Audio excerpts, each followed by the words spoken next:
So hello guys, today we are going to podcast for breathing and exchange of gases।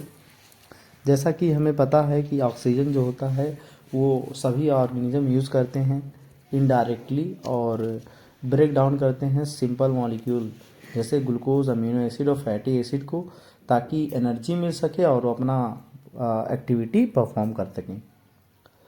Process of exchange of O2 from atmosphere which CO2 produce by the cell is called breathing. मतलब क्या है कि O2 को अंदर लेना और CO2 को बाहर करना एक ब्रीदिंग कहलाता है।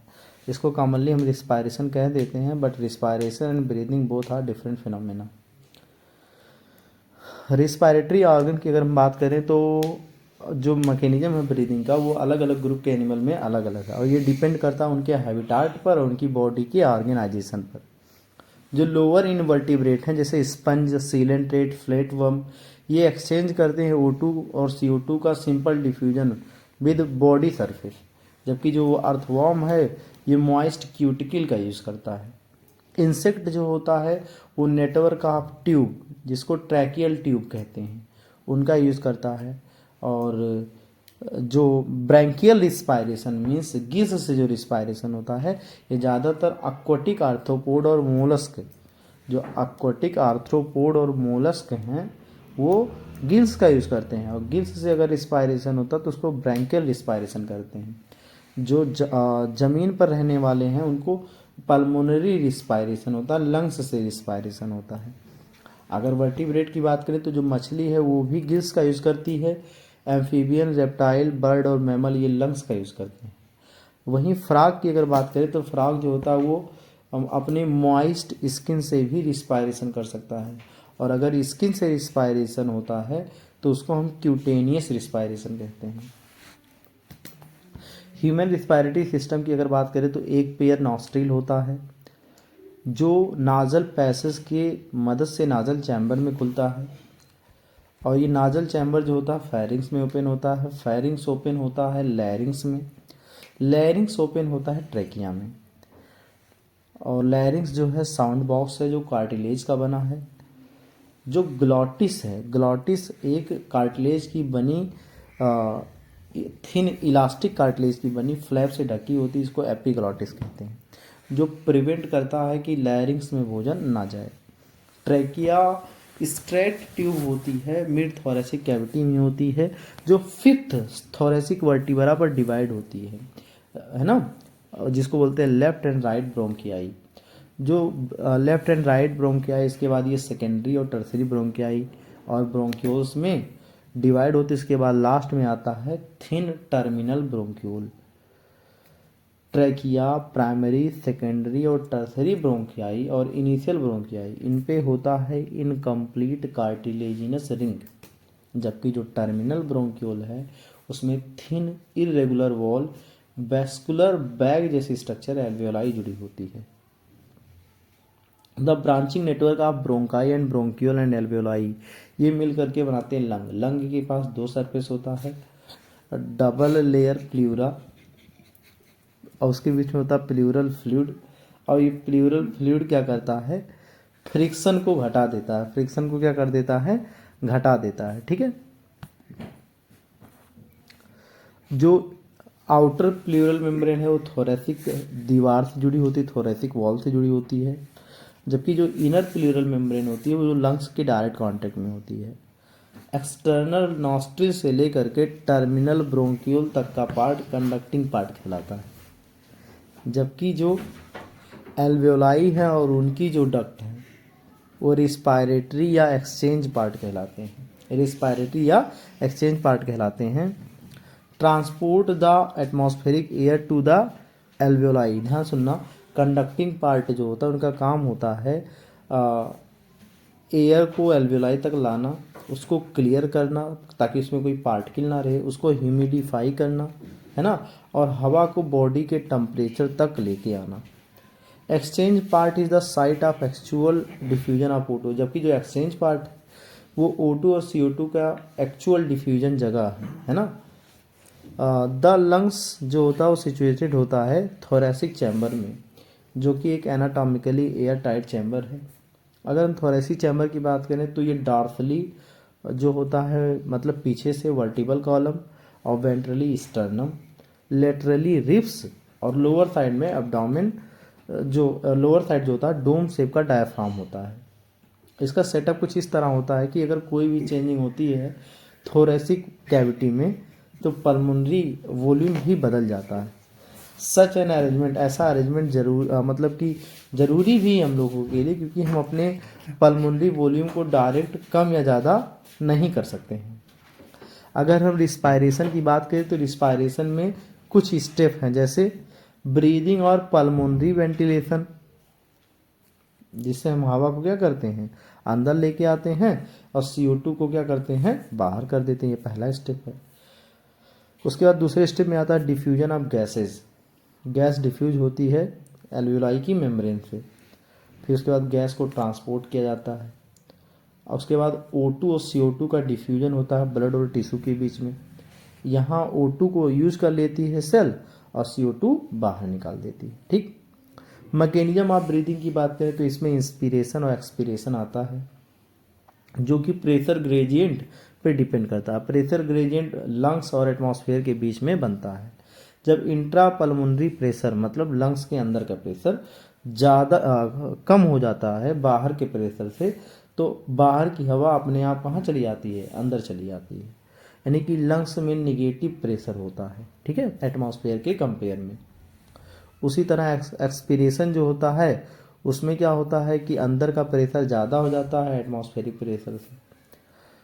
जब the diaphragm and special set of muscle external internal costal muscle between the ribs, ribs के बीच में जो इंटरकॉस्टल मसल हैं, एक्सटर्नल इंटरकॉस्टल मसल, ये सब हेल्प करती हैं ऐसा प्रेशर ग्रेडियंट बनाने में। इंस्पिरेशन जो होती है उसकी शुरुआत होती है कंट्रैक्शन ऑफ डायफ्राम से। जब डायफ्राम कॉन्ट्रैक्ट करता है तो thoracic chamber anterior posterior axis में उसका आयतन बढ़ जाता है ना। जबकि कंट्रैक्शन ऑफ एक्सटर्नल इंटरनल, ध्यान से देना एक्सटर्नल लिखा है, एक्सटर्नल इंटरकॉस्टल मसल, जब ये ऊपर उठती है ना, और स्टर्नम ऊपर उठता है तो डॉर्सो वेंट्रल एक्सिस में थोरेसिक चैम्बर का वॉल्यूम बढ़ जाता है।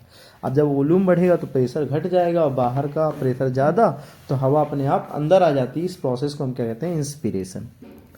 अब क्या होगा, डायफ्राम जो कॉन्ट्रैक्ट हुआ था वो रिलैक्स होगा, इंटरकॉस्टल मसल रिटर्न आ जाएंगी वापस, डायफ्राम एंड स्टर्नम भी नॉर्मल पोजीशन में आ जाएगा, जिससे वॉल्यूम घट जाता है और अंदर का प्रेशर बढ़ जाता है, तो गैस अंदर की अपने आप हवा कहाँ चली जाती है बाहर चली जाती है। इस प्रोसेस को हम कहते हैं एक्सपीरेशन। इस प्रोसेस को हम क्या कहते हैं एक्सपीरेशन कहते हैं।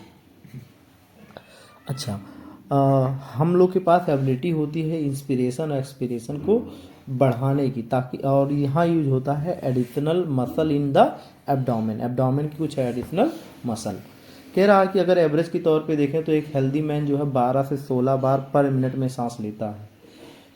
वॉल्यूम हम एयर को नाप सकते हैं स्पायरोमीटर से, जो कि एक डायग्नोसिस होता है, क्लिनिकल डायग्नोसिस होता है पल्मोनरी फंक्शन, लंग्स के फंक्शन को चेक करने के लिए हम स्पायरोमीटर का यूज करते हैं। ठीक है, अब बात आती है रिस्पायरेटरी वॉल्यूम और कैपेसिटी की। बहुत ध्यान से सुनिएगा, बहुत इंपॉर्टेंट टॉपिक है ये। टाइडल वॉल्यूम जो होता है, वॉल्यूम ऑफ एयर इंस्पायर्ड और expired during normal respiration. Normal respiration में कितना हवा हम अंदर लेते हैं या कितना हवा हम बाहर करते हैं, ये होता है टाइडल वॉल्यूम, जो होता है लगभग 500 ml। एक हेल्थी मैन जो होता है वो इंस्पायर या एक्सपायर करता है लगभग 6000 से 8000 ml पर मिनट में, क्योंकि एक हेल्दी इंडिविजुअल जो है 12 से 16 बार सांस लेगा एक मिनट में, तो 12 से 16 का गुणा जब 500 से करेंगे तो 6000 से 8000 आएगा। Okay. Inspiratory reserve volume IRV, ये क्या है, एडिशनल वॉल्यूम ऑफ एयर है ना। फोर्सिबल इंस्पिरेशन, जब एक बार सांस लेते हैं ना फोर्सिबल इंस्पिरेशन, तो कितना अतिरिक्त हवा आ जाता है टाइडल वॉल्यूम के अलावा, उसको हम क्या बोलते हैं IRV बोलते हैं, जो 2500 से होता है 3000। अगर हम ERV की बात करें तो additional volume of air a person can expire through forcible expiration, इसको बोलते हैं ERV, और ये होता है 1000 से 1100 ml। रेसिडुअल वॉल्यूम मतलब हमेशा बचा हुआ रहता है, कितना भी हम जोर से सांस लेकर के बाहर कर दें तब भी कुछ हवा हमारे लंग्स में बची रहती है, इसको हम रेसिडुअल वॉल्यूम बोलते हैं। ये 1100 ml से होती है 1200 ml। और हम कुछ इन तीनों वॉल्यूम को मतलब tidal volume, inspiratory reserve volume और एक्सपायरेटरी रिजर्व वॉल्यूम और रेसिडुअल वॉल्यूम, इन सबको जोड़ करके हम कुछ कैपेसिटीज़ को बनाते हैं जो कि क्लिनिकल डायग्नोसिस में क्या करती हैं, मदद करती हैं। अगर हम बात करें इंस्पायरेटरी कैपेसिटी की तो ध्यान सुनना, देखो हम दोनों सभी को पहले हम बता दे रहे हैं किस में क्या क्या जोड़ के आता, फिर बात करते हैं के बारे में। अगर हम इंस्पायरेटरी कैपेसिटी IC की बात करें तो TB प्लस I मतलब IRV, इंस्पायरेटरी कैपेसिटी में TB plus IRV, expiratory capacity में TB plus ERV, functional residual capacity में ERV plus RV, ERV plus RV, vital capacity में जो होता है ERV जोड़ दो, TB को जोड़ दो, IRV को जोड़ दो, लेकिन रेसिडुअल वॉल्यूम मत जोड़ना, रेसिडुअल वॉल्यूम मत जोड़ना, तब VC मतलब VC बनेगा, VC बराबर होगा ERV TB प्लस IRV। लेकिन जब हम RV को भी जोड़ देते हैं तब वो बन जाता है TLC, total lung capacity. RV ERV TB और IRV ये सब जोड़ करके बन जाते हैं टोटल लंग कैपेसिटी। अच्छा, अब ध्यान से देखना, तो इंस्पायरेटरी कैपेसिटी क्या है इसके बारे में थोड़ा सा। Total volume of air a person can inspire after a normal expiration. देखना इंस्पायरेटरी है लेकिन यहाँ वर्ड है नॉर्मल एक्सपायरेशन।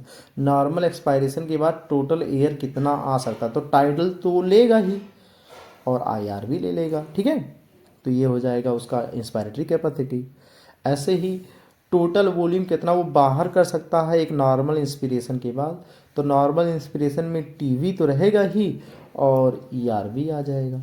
ऐसे ही फंक्शनल रेसिडुअल कैपेसिटी में volume of air that will remain in the lungs, lungs में कितना हवा रह जाए आफ्टर अ नॉर्मल एक्सपिरेशन, वो क्या है ERV plus RV। Same definition residual volume का, बट वहाँ नॉर्मल नहीं, वहाँ फोर्सिबल लिखा है। तो यहाँ बोलते हैं कि volume of air that will remain in the lungs after normal expiration, ये हो जाता है functional residual capacity. Vital capacity क्या है, मैक्सिमम वर्ड जब आए, maximum volume of air a person can breathe in after a forced expiration.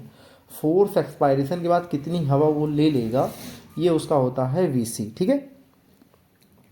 या बोल सकते हो कि maximum volume of air a person can breathe out after a forced inspiration.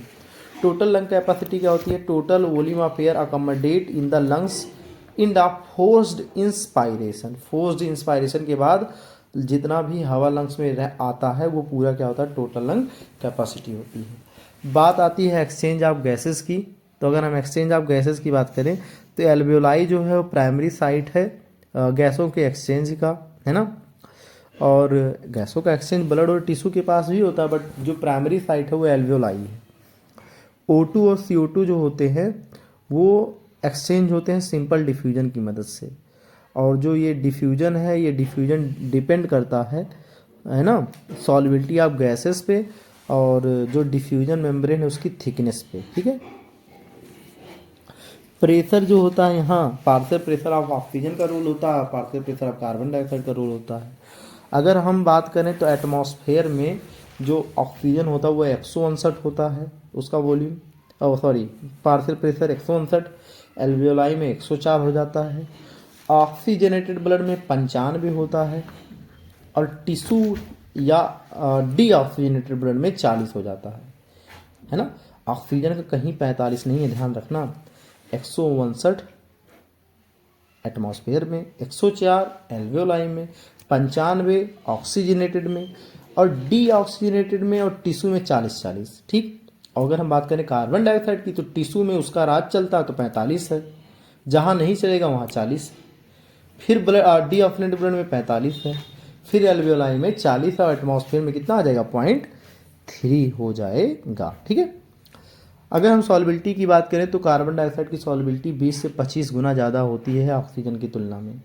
जो डिफ्यूजन मेम्ब्रेन होता है वो 3 लेयर से मिलकर बना होता है। Thin squamous epithelium of alveoli, endothelium of alveolar capillary और बेसमेंट सब्सटेंस ये मिल करके भी 1 मिलीमीटर से ज़्यादा नहीं हो पाते हैं। अगर हम ट्रांसपोर्ट ऑफ गैसेस की बात करें तो ट्रांसपोर्ट होता है गैसों का, और ध्यान से सुनना कैसे होता है।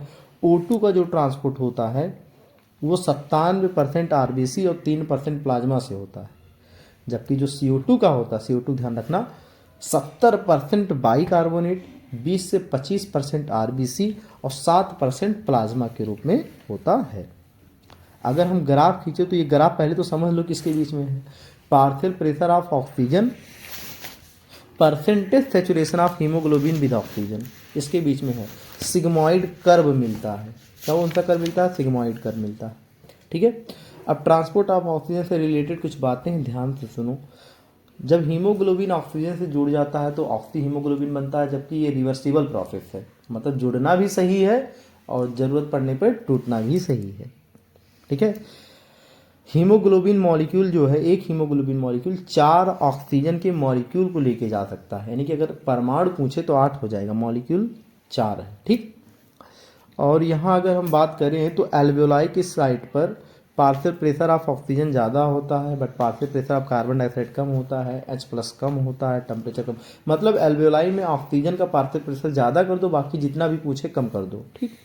और अगर हम टिश्यू की जगह पे ये बात करें तो वहाँ पार्शियल प्रेशर ऑफ O2 कम होता है, बट CO2 का पार्शियल प्रेशर ज़्यादा होता है, H+ का पार्शियल प्रेशर ज़्यादा होता है, टेम्परेचर भी ज़्यादा होता है।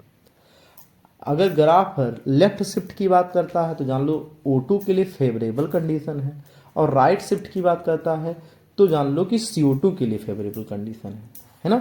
और अगर हम बात करें तो 100 ml जो ऑक्सीजनेटेड ब्लड है वो 5 ml O2 को डिलीवर करता है टिश्यू को, अंडर नॉर्मल फिजियोलॉजिकल कंडीशन। मतलब टिश्यू को 100 ml ब्लड कितना ऑक्सीजन देता है? केवल 5 ml ऑक्सीजन। ठीक है। अब बात करें हम कार्बन डाइऑक्साइड की ट्रांसपोर्ट की, तो ये कार्ब अमीनो हीमोग्लोबिन के रूप में हीमोग्लोबिन से जुड़ जाता है ना, और 20 से 25% ये मतलब कैरी करता है। तो जैसे बताया कि बाइकार्बोनेट 70%, 20 से 25% जो है वो हीमोग्लोबिन से, आरबीसी से, और जो बाकी 7% होता है, 7% जो बचता है वो किससे होता है? प्लाज्मा से होता है। ठीक है। और हम बात करें तो ये जो इनका पूरा मैकेनिज्म होता है ये होता आरबीसी में बहुत ज़्यादा मात्रा में पाए जाने वाले कार्बनिक एनहाइड्रेस, और ये थोड़ा बहुत पाया जाता है प्लाज्मा में भी, है ना, माइन्यूट अमाउंट में। तो टिश्यू के साइड पे क्या होता है? टिश्यू के साइड पे क्या होता है? टिश्यू के साइड पे ये बाइकार्बोनेट बन जाता है कार्बनिक एनहाइड्रेट्स की मदद से, बाइकार्बोनेट और H+। जबकि एल्वेओलाई के साइड पे क्या होता है? ये CO2 और H2O के रूप में क्या हो जाता है? बाहर। फिर से सुनना, टिश्यू के साइड पे बाइकार्बोनेट और H+ बन जाता है कार्बनिक एनहाइड्रेट्स की मदद से, जबकि यही चीज़ अगर हम एल्वेओलाई पर बात करें तो एल्वेओलाई में CO2 और H2O बनता है। 100 ml डीऑक्सीजनेटेड ब्लड जो होता है, 100 ml डीऑक्सीजनेटेड ब्लड जो होता है 4 ml CO2 को लेके जाता है एल्वेओलाई तक। ठीक है। रेगुलेशन ऑफ रेस्पायरेशन की अगर हम बात करें तो हमारे बॉडी में रिस्पायरेशन को रिदम करने के लिए जो जगह होता है वो न्यूरल सिस्टम होता है। ठीक है। न्यूरल सिस्टम होता है। मेडुला में एक रिस्पायरेटरी रिदम सेंटर होता है जो रिस्पॉन्सिबल है रिस्पायरेशन को रेगुलेट करने के लिए। एक और सेंटर होता है हमारे पॉम्स रीजन में जिसको न्यूमोटैक्सिक सेंटर कहते हैं, और ये pneumotaxic centre respiratory rhythm centre को क्या करता है? मॉडरेट करता है। जब कोई न्यूरल सिग्नल भेजा जाता है ना, न्यूमोटैक्सिक सेंटर से रिस्पायरेटरी रिदम सेंटर को, तो वो मॉडरेट करके कम या ज़्यादा करता रहता है। कीमोसेंसिटिव एरिया जो होता है वो सिचुएटेड होता है एडजेसेंट टू रिदम सेंटर। एक कीमोसेंसिटिव एरिया जो है वो रिदम सेंटर के बगल में होता है, जो हाईली सेंसिटिव है CO2 और हाइड्रोजन आयन के लिए, और ये सिग्नल भेजता है रिदम सेंटर को ताकि एडजस्टमेंट हो सके। रिसेप्टर जो होता है एओर्टिक आर्क और कैरोटिड आर्टरी से जो जुड़े होते हैं, ये भी CO2 और H+ के कंसंट्रेशन में कोई भी चेंज होता है तो इसको सिग्नल देते हैं रिस्पायरेटरी रिदम सेंटर को। ऑक्सीजन का रोल रिस्पायरेशन के रेगुलेशन में कुछ नहीं है। अस्थमा जो होता है वो ब्रीदिंग में दिक्कत होती है, व्हीजिंग, बूढ़ों की हो जाती है, बूढ़ों के। और इन्फ्लामेशन होता है ब्रोंकाई और ब्रोंक्यूल में, एम्फाइसीमा और धुआं धुक्कड़ वालन के, सिगरेट जो पीते हैं उनको होता है। क्रोनिक डिसऑर्डर है ये, और ये एल्वेलाई के वॉल को डैमेज कर देती है। ऑक्यूपेशनल डिजीज़ जो है ये मतलब कि जो जिस कंपनी में काम करते हैं उससे रिलेटेड उनको बीमारी हो जाती है। इन्फ्लामेशन लीडिंग टू फाइब्रोसिस, क्या होता है कि लंग्स में फाइबर टिश्यू प्रोलिफरेट होने लगते हैं और उनका लंग डैमेज भी हो सकता है। ऐसे लोगों को सलाह दी जाती है कि लोग मास्क लगा करके काम करने चाहिए। थैंक यू, धन्यवाद।